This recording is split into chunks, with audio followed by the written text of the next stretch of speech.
শুরু কর। আসসালামু আলাইকুম তাজিনা ইরান, তুমি ভালো আছো? ওয়ালাইকুম আসসালাম, সোনা ভালো আছি।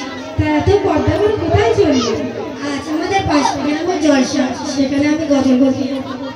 ও আচ্ছা, তা তুমি যখন মেলাতে যাও বেড়াতে যাও তখন কোনো পর্দা করো না? যারা বোকা তারা সবসময় পর্দা করে, তাছাড়াও মেলাতে গেলে কত বন্ধুরা থাকে, সেখানে যদি আমি পর্দা করে যাই তাহলে তারা আমার সাথে আনন্দ করবে। আর জলসাতে কত হুজুর থাকে, সেখানে যদি আমি বেপদে যাই তাহলে হুজুরটা আমাকে খারাপ করবে। আস্তাগফিরুল্লাহ মুনিরা, তুমি কি বলছো? তোমার জন্য এই কাজটা মোটেও ঠিক নয়। কোনো মুসলমান ব্যক্তির জন্য এই কাজটা মোটেও ঠিক নয়, এটা কোনো বিপজ্জনক ব্যাপার।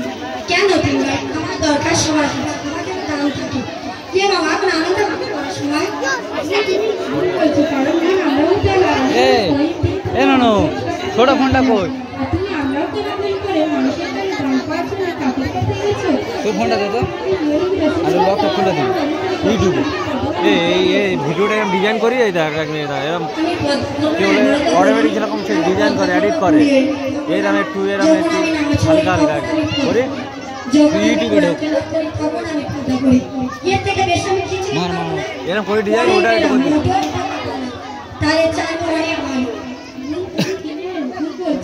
কারণ আল্লাহ তাআলা প্রত্যেক মানুষকে কর্তার মধ্যে থাকতে রয়েছে। তিনি কুরআনে কারিমে কর্তার নির্দেশ দিয়েছে। তিনি কুরআনে বন্দি করতে তুমি এত জ্ঞান কোথায় শিখেছো? হ্যাঁ আমি শিখেছি আমাদের গ্রামের মাদ্রাসা মুক্তব থেকে। সেটা আমরা আমাদের হুজুর রহিত আমাদের সকল বিষয়ে জ্ঞান অর্জন করে। তুমিও চলো অনেক জ্ঞান শিখতে পারবে।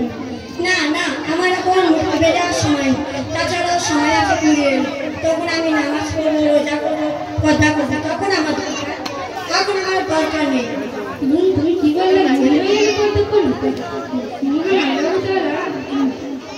আল্লাহ তাআলা যৌবনের ইবাদতকে বেশি করে, তাই তিনি যৌবনের ইবাদতটা বেশি নেন।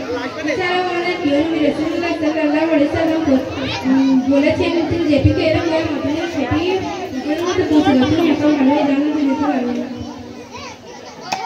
আচ্ছা তুমি কি বলতে চাইছো? আমি দরকার ছাড়া বাইরে যেতে পারবো না, আমি বিপদ হয়ে ঘুরতে পারবো না, আমি এসব কিছুই পারবো না। তাহলে তোমার আরো কথা বলবি, শুনে ধরা আমাকে দোকানে নিয়ে গেলাম, সেখানে কয়েকটি রাজের কোটারানো অবস্থান করে আছে, আর কয়েকটি রাজের কোটারের চলে আছে। কোলাজিসটা কিনবে কেন কৌটুলজিসটা নেবো? কেন? কৌটুলজিসটা দেখে মনে হয় অনেক সুন্দর, আর খোসা চালানো লজিসগুলো যে মধ্যে পড়ে আছে সেগুলোতে মশা মাছি নোংরাতে ভরে গেছে, আর কৌটুলজিসটা দেখে মনে হয় অনেক দাম, তাই আমি অনেকদিন ধরে ব্যবহার করতে পারবো।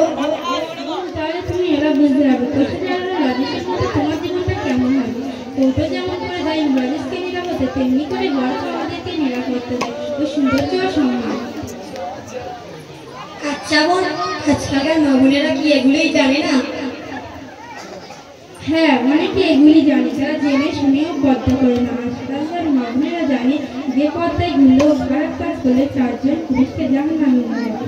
বোন আমার ভুল আমি বুঝতে পেরেছি, আজ আমার চোখ খুলে গেছে, এবার থেকে আমি প্রতিদিন পর্দা করবো ইনশাআল্লাহ। বোন তুমি আমাকে ক্ষমা করে দিও বোন। ক্ষমা আমার কাছে না চাইতে হবে, চলো আমরা সকলে মিলে মহান আল্লাহর কাছে ক্ষমা চাই। হে আল্লাহ আমাদেরকে ক্ষমা করে দিও, হে আল্লাহ আমাদেরকে হেদায়েত দান দিও, হে আল্লাহ আমাদেরকে 5 ওয়াক্ত নামাজ পড়ার তৌফিক দান দিও, হে আল্লাহ আমাদেরকে মানবতার মতো ধৈর্যশীল ও প্রত্যাশাশীল বানিয়ে দিও। সকলে বলো আমিন। আসসালামু আলাইকুম।